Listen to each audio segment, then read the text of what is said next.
Hello दोस्तों, स्वागत है आपका आपके अपने YouTube चैनल दिसार जीकेजीएस क्लासेस में। दोस्तों, आप सब लोग कैसे हैं? उम्मीद करते हैं आप सब लोग अच्छे होंगे, स्वस्थ होंगे, मस्त होंगे और अपनी तैयारी बेहतरीन तरीके से आप सभी कर रहे होंगे। दोस्तों, जैसा कि आपको पता है, हम आपको यूथ बुक का सॉल्यूशन करवा रहे हैं, जिसमें दोस्तों आज हम आपको करवाने वाले हैं बायोलॉजी स्टार्ट। और बायोलॉजी में दोस्तों आज हम देखने वाले हैं कोशिका सिद्धांत, संरचना और कार्य। इसके अंतर्गत आज हम पढ़ेंगे जंतु कोशिका, एनिमल सेल के बारे में। किसके बारे में? एनिमल सेल के बारे में। जितने भी क्वेश्चन इस बुक में दिए गए हैं दोस्तों, सारे हम इस वीडियो में कवर करने वाले हैं। दोस्तों, ये बुक आपके लिए, रेलवे ग्रुप डी के लिए बहुत ही अच्छी होने वाली है, क्योंकि इसमें 2018 और 2022 में जितनी भी एग्जाम रेलवे ग्रुप डी की हुई है, सारे क्वेश्चन इस बुक में दिए गए हैं विद एक्सप्लेनेशन के साथ में। तो हम आपको सारे क्वेश्चन एक्सप्लेन करके ही करवा रहे हैं, ताकि एक क्वेश्चन के साथ आपका दूसरा क्वेश्चन भी इजीली बन पाए। दोस्तों, वीडियो अच्छा लगे, वीडियो को लाइक जरूर कीजिएगा, शेयर कीजिएगा, कमेंट कीजिएगा और चैनल पे नए हैं दोस्तों, चैनल को सब्सक्राइब करके बेल आइकन को प्रेस जरूर कर लीजिएगा पल पल की अपडेट के लिए। हमसे जुड़ने के लिए दोस्तों आप हमारा टेलीग्राम चैनल ज्वाइन कर सकते हैं। टेलीग्राम चैनल का लिंक मैंने डिस्क्रिप्शन बॉक्स में आपको दे दिया है।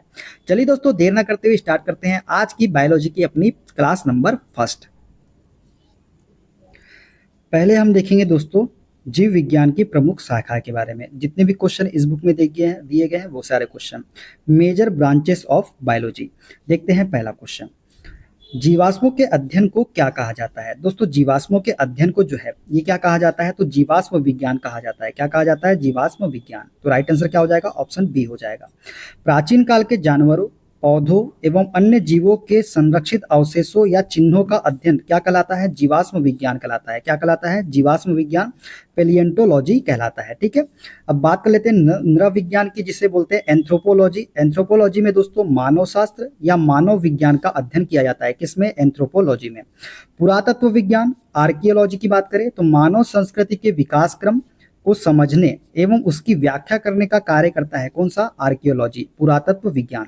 औषधि विज्ञान की बात करें दोस्तों, फार्मेकोलॉजी की, तो जड़ी बूटियों का अध्ययन किसमें किया जाता है? तो फार्मेकोलॉजी में किया जाता है। देखते हैं अगला क्वेश्चन, बायोसिस्टमैटिक्स का उद्देश्य क्या है? दोस्तों, बायोसिस्टमैटिक्स का उद्देश्य क्या है ये बताना है आपको। तो दोस्तों, बायोसिस्टमैटिक्स का उद्देश्य है जो अपना ऑप्शन नंबर डी वाला, अध्ययन के सभी क्षेत्रों से विभिन्न मानकों की समग्रता पर उनके विकासवादी इतिहास और उनके फाइलोजेनी की स्थापना के आधार पर जीवों का वर्गीकरण ही क्या कहलाता है? बायोसिस्टमैटिक्स कहलाता है। ठीक है, बात कर लेते हैं एक्स्ट्रा फैक्ट के बारे में दोस्तों। तो बायोसिस्टमैटिक्स का उद्देश्य अध्ययन के सभी क्षेत्रों से मानकों की समग्रता पर उनके विकासवादी इतिहास और उनके फाइलोजेनी की स्थापना के आधार पर जीवों का वर्गीकरण करना है। मूलतः जीव जंतुओं के वर्गीकरण को वर्गीकी या टैक्सोनॉमी या वर्गीकरण विज्ञान हम कहते हैं। अब दोस्तों हम पढ़ेंगे कोशिका सिद्धांत, संरचना और कार्य, जिसमें हम पढ़ेंगे आज जंतु कोशिका मतलब एनिमल सेल के बारे में। ठीक है, देखते हैं पहला क्वेश्चन, कोशिका में 6 कार्बन वाले अणु ग्लूकोज के 3 कार्बन वाले अणु पाइरूवेट में विघटन की प्रक्रिया कहां पर होती है? दोस्तों, कोशिका में 6 कार्बन वाले अणु ग्लूकोज के 3 कार्बन वाले अणु पाइरूवेट में विखंडन की प्रक्रिया जो है ये कहाँ होती है? तो ये होती है कोशिका द्रव्य में। कहाँ पे होती है? कोशिका द्रव्य में होती है। बात कर लेते हैं एक्स्ट्रा फैक्ट के बारे में। तो कोशिका में 6 कार्बन अणु ग्लूकोज के, 3 कार्बन वाले अणु पाइरूवेट में विखंडन की प्रक्रिया कोशिका द्रव्य में होती है। कोशिका द्रव्य एक जेली जैसा पदार्थ है जो कोशिका झिल्ली एवं केंद्रक के बीच में पाया जाता है। कोशिका के अन्य संघटक की बात करें तो कोशिकांग कोशिका द्रव्य में ही पाए जाते हैं, जैसे माइटोकॉन्ड्रिया हो गया, गोल्जी काय हो गया, राइबोसोम इत्यादि, ये किस में पाए जाते हैं? तो कोशिका द्रव्य में ही पाए जाते हैं। देखते हैं अगला क्वेश्चन,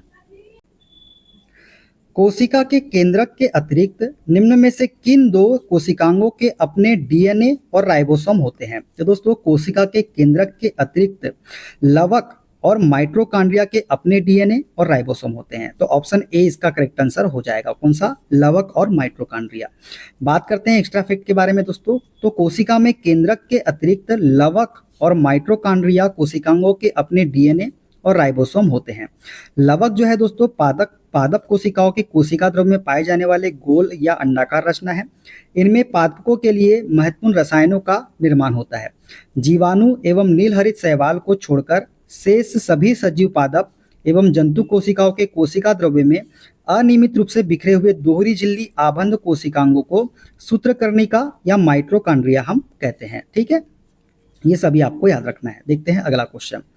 नीचे दी गई कोशिका को पहचानना है। दोस्तों ये जो कोशिका दी गई है ये कौन सी कोशिका है हमको बताना है। तो दोस्तों ये है हमारी तंत्रिका कोशिका। कौन सी कोशिका है? तंत्रिका कोशिका है। बात करते हैं एक्स्ट्रा फैक्ट के बारे में। तो उपयुक्त चित्र तंत्रिका कोशिकाओं को प्रदर्शित करती है। तंत्रिका कोशिकाओं को न्यूरॉन के रूप में भी जाना जाता है। यह मुख्य रूप से शरीर के विभिन्न भागों में सूचना प्राप्त करने और प्रसारित करने में शामिल होती है। ठीक है, देखते हैं अगला क्वेश्चन। प्रोकैरियोटिक राइबोसोम की उप इकाई संरचना क्या होती है? दोस्तों प्रोकैरियोटिक राइबोसोम की उप इकाई संरचना होती है कौन सी? 50S और 30S। ऑप्शन सी इसका करेक्ट आंसर हो जाएगा।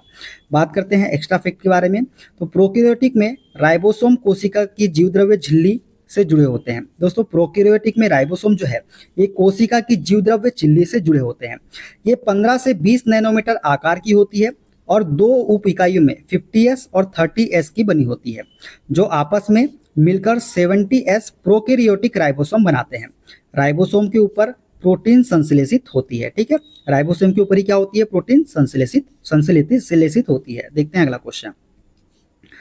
भोजन और अन्य पदार्थों का परिवहन ऊपर और नीचे दोनों दिशाओं में आसन्न सहचर कोशिकाओं की सहायता से चालनी नलिकाओं में होता है। यह प्रक्रिया क्या कहलाती है? दोस्तों भोजन और अन्य पदार्थों का परिवहन ऊपर और नीचे दोनों दिशाओं में आसन्न सहचर कोशिकाओं की सहायता से चालनी नलिकाओं में होता है और यह प्रक्रिया जो है स्थानांतरण कहलाती है। क्या कहलाती है? स्थानांतरण। ऑप्शन ए इसका करेक्ट आंसर हो जाएगा। ठीक है, देखते हैं अगला क्वेश्चन। स्लाइडेन और स्वान द्वारा दिया गया कोशिका सिद्धांत निम्नलिखित में से किन जीवों पर लागू नहीं होता है? दोस्तों स्लाइडेन और स्वान द्वारा दिया गया कोशिका सिद्धांत जो है ये विषाणुओं पर लागू नहीं होता है। कवकों पर, जंतुओं पर और शैवालों पर यह लागू होता है। किसका सिद्धांत? स्लाइडेन और स्वान का कोशिका सिद्धांत। विषाणुओं पर यह लागू नहीं होता है। ठीक है, देखते हैं अगला क्वेश्चन। माइटोकॉन्ड्रिया में ऑक्सीजन की मदद से पाइरूवेट के विघटन के दौरान कार्बन डाइऑक्साइड के कितने अणु बनते हैं? दोस्तों माइटोकॉन्ड्रिया में ऑक्सीजन की मदद से पाइरूवेट के विघटन के दौरान जो है कार्बन डाइऑक्साइड के 3 अणु बनते हैं। कितने अणु बनते हैं? 3 अणु बनते हैं। ठीक है, माइटोकॉन्ड्रिया में ऑक्सीजन की मदद से ग्लाइकोलाइसिस के दौरान उत्पन्न पाइरूवेट कोशिका में ऑक्सीजन उपलब्ध होने पर सभी हाइड्रोजन परमाणुओं को चरणबद्ध रूप से ऑक्सीकरण से गुजरता है। किससे गुजरता है? ऑक्सीकरण से, और 3 अणुओं का उत्पादन करता है, जिसमें कार्बन डाइऑक्साइड का 1 अणु और क्रेब्स या साइट्रिक एसिड चक्र के दौरान कार्बन डाइऑक्साइड के 2 अणु उत्पन्न होते हैं। तो कितने हो गए अणु? टोटल 3 अणु हो गए। देखते हैं अगला क्वेश्चन। निम्नलिखित में से किस कोशिकी घटक को कोशिका के प्रोटीन कारखाने के रूप में जाना जाता है?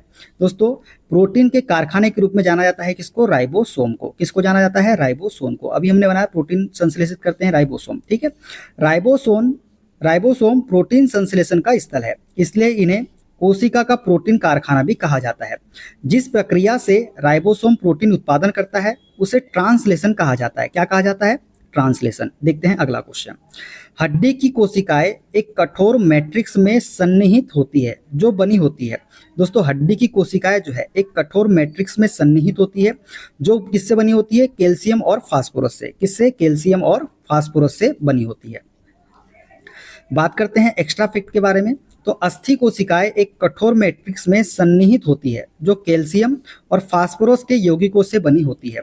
हड्डियों के ऊतकों की कठोरता के लिए यह यौगिक जिम्मेदार होते हैं। किसके लिए? हड्डियों की ऊतक की कठोरता के लिए। देखते हैं अगला क्वेश्चन।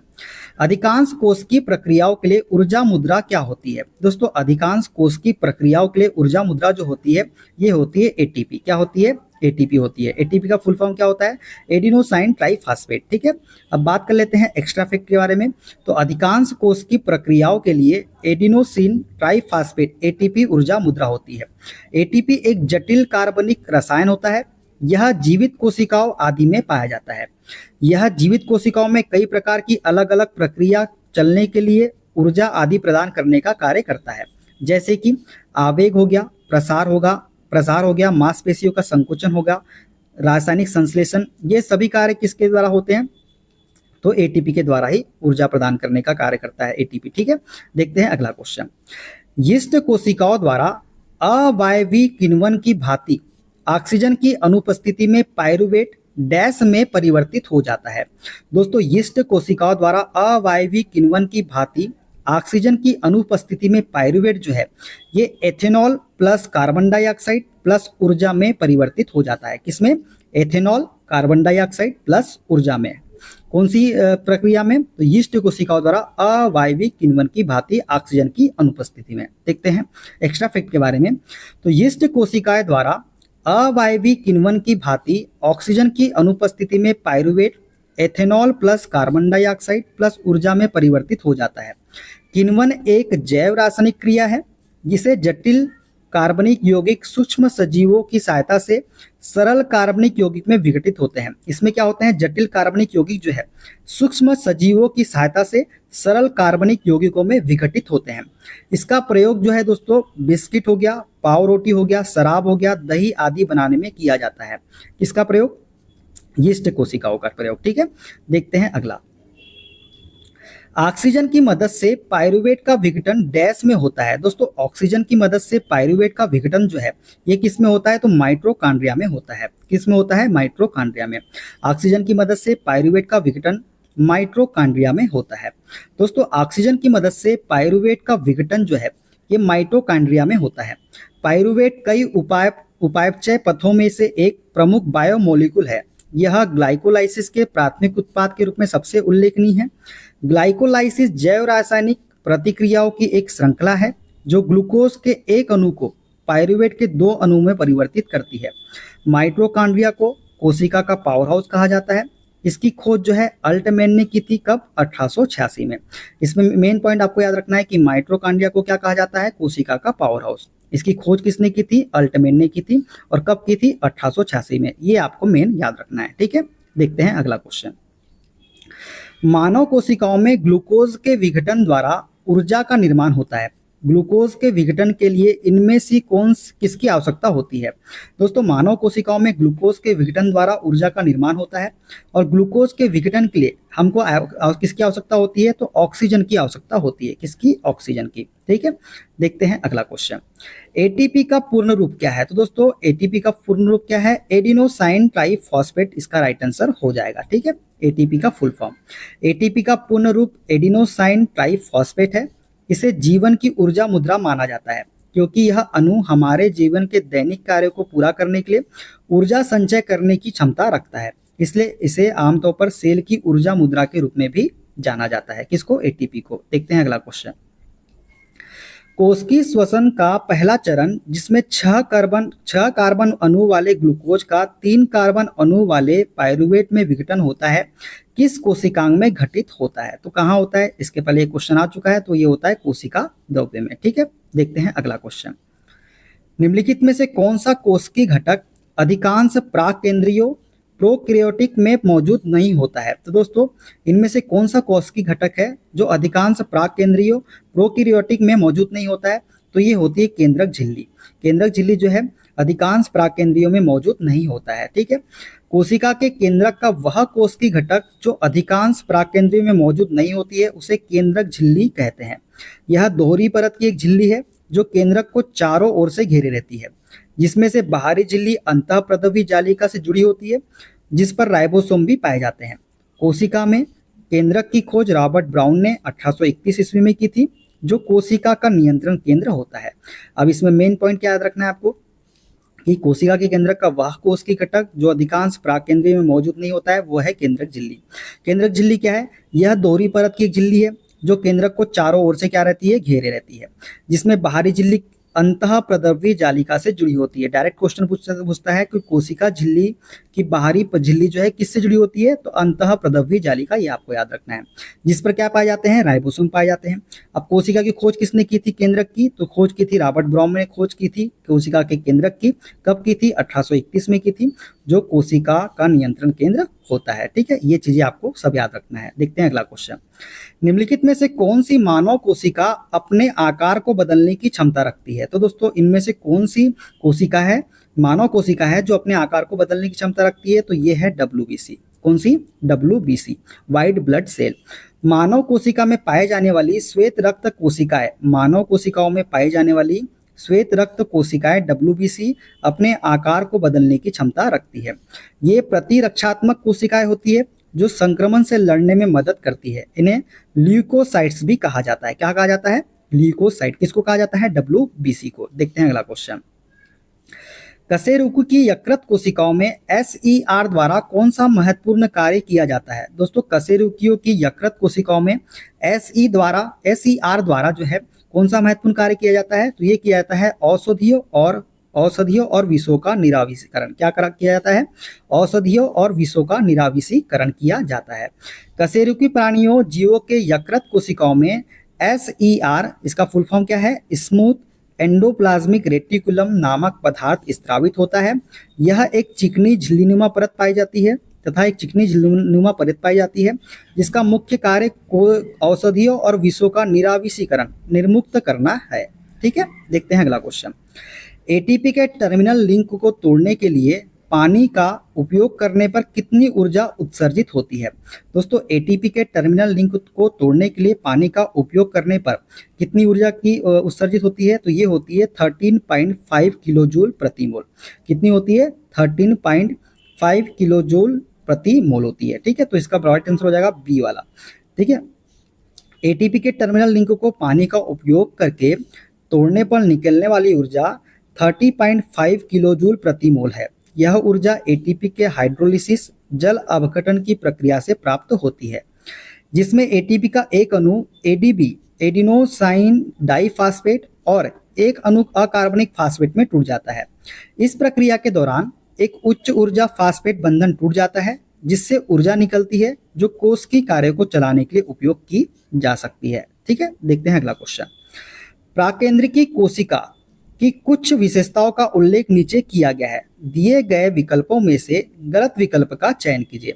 पहला विकल्प है झिल्लीबद्ध कोशिकांगों की मौजूदगी, दूसरा है अत्यधिक छोटा आकार, तीसरा है एकल गुणसूत्र और चौथा है इसका नाभिकीय क्षेत्र केंद्रकाभ कहलाता है।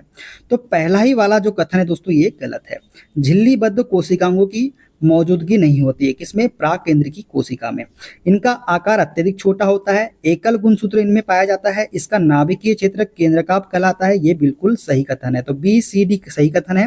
गलत कथन हो जाएगा ऑप्शन नंबर ए वाला। तो राइट आंसर क्या हो जाएगा? ऑप्शन नंबर ए वाला। ठीक है, प्राकेंद्रिकी कोशिका की प्रमुख विशेषताएं क्या क्या है? यह अत्यधिक छोटे आकार की एकल गुणसूत्री होती है, इसका नाभिकीय क्षेत्र केंद्रकाभ कहलाता है। प्राकेंद्रिकी जीव या प्रोकैरियोटिक ऐसे जीवों को कहा जाता है जिनकी कोशिका झिल्ली बंद केंद्रक में नहीं पाई जाती है। ठीक है, देखते हैं अगला क्वेश्चन। निम्नलिखित में से कौन सा कोशिकांग केवल पशु कोशिका में पाया जाता है? तो दोस्तों, कौन सा कोशिकांग है केवल पशु कोशिका में पाया जाता है? तो लाइसोसोम। लाइसोसोम जो है दोस्तों ये केवल पशु कोशिका में पाया जाता है। लाइसोसोम जंतुओं की कोशिकाओं में मुख्यतः पाया जाता है। किसमें पाया जाता है? जंतुओं की कोशिकाओं में लाइसोसोम। अब लाइसोसोम की खोज किसने की थी? तो 1955 में डी डवे ने की थी। किसकी खोज? लाइसोसोम की। ये आपको याद रखना है। लाइसोसोम की खोज किसने की थी? डी डवे ने की थी 1955 में। इसका प्रमुख कार्य क्या है? तो इसका प्रमुख कार्य कोशा में एंडोसाइटोसिस द्वारा लाए गए प्रोटीन तथा अन्य पदार्थों का पाचन करना है। ठीक है, भोजन की कमी के समय लाइसोसोम साइटोप्लाज्म में स्थित प्रोटीन, लिपिड और कार्बोहाइड्रेट का पाचन करता है। इसी कारण से इसे आत्महत्या की थैली कहा जाता है। किसे? लाइसोसोम को। आत्महत्या की थैली किसे कहा जाता है? तो लाइसोसोम को ही जो है आत्महत्या की थैली कहा जाता है। ये आपको याद रखना है। तो दोस्तों ये था आज का हमारा पहला टॉपिक। अगला जो हमारा टॉपिक होगा वो होगा पादप कोशिका, मतलब प्लांट सेल के बारे में हम पढ़ेंगे, कोशिका सिद्धांत और संरचना के बारे में। वीडियो कैसा लगा कमेंट बॉक्स में जरूर बताइएगा। वीडियो अच्छा लगे दोस्तों वीडियो को लाइक कीजिएगा, शेयर कीजिएगा, कमेंट कीजिएगा। चैनल पे नए हैं चैनल को सब्सक्राइब करके बेल आइकन प्रेस जरूर कर लीजिएगा पल पल की अपडेट के लिए। अपना ख्याल रखिए दोस्तों, मिलते हैं अगले वीडियो में। Okay, bye bye, take care.